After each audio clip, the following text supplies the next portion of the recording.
I remember finding out that Kurt Cobain had killed himself. I remember watching Courtney Love read the letter and having everybody scream "fucking asshole" again and again. It was good. A lot of my friends felt like Kurt Cobain had let them down. I remember some people saying something like, "Only the good die young." I remember walking around in a haze for a few days, and then just thinking, well, everybody I listened to is dead. The only person that I listen to that's still alive is like Bob Dylan. And, my heroes, you know, Jimi Hendrix and Jim Morrison that I was listening to all the time at that time. It just made sense that you died young if you were an artist, and that's somehow cemented Kurt Cobain's reputation as an iconic and forever artist in my imagination, that he died young.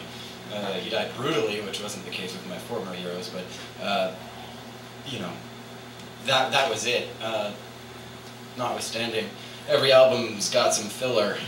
Every album wastes a few minutes of everybody's time.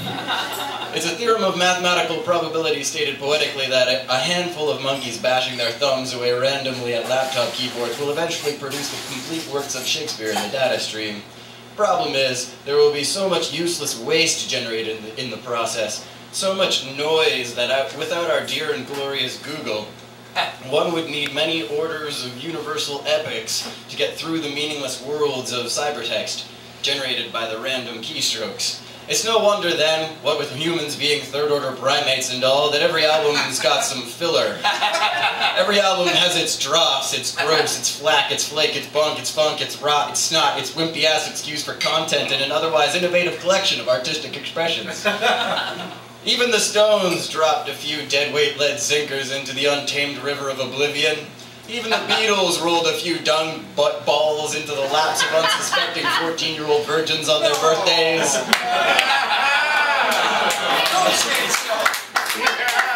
Sadly, it is still not illegal to suck at what you do. Surprising that sometimes those laptop-bashing monkeys stop surfing the internet for bestiality porn, pick up electric guitars, and without giving much thought about thought, poetry, or musical form a band whose image is based on not caring about anything at all, but especially not hygiene.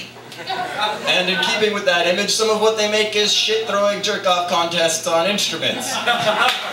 Some of what Nirvana made sounds less like the enduring bliss of lusty teens on spirits, drunk on spirits, and more like the second cum shot of Christ scraped off the studio walls using rat teeth and a decaying corpse. I screwed it up. It's supposed to be off those studio walls using teeth in the skull of a decaying rat. Nice. I wanted to hear it. Alright, I'm back. But that's part of their image, right? We love them for not caring about us all the time, right? And that's okay, because I'd rather live in a world where late 20-something Neil Young wannabes get money for their heroin fixes from doe-eyed 12-year-old girls and boys with nothing better to do with their allowances than buy Tupperware for the recently invented CD players.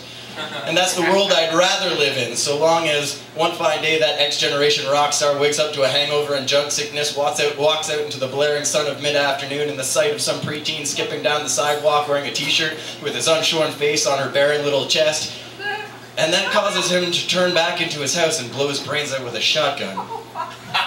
Ripped into pieces. Kurt Cobain. Yeah!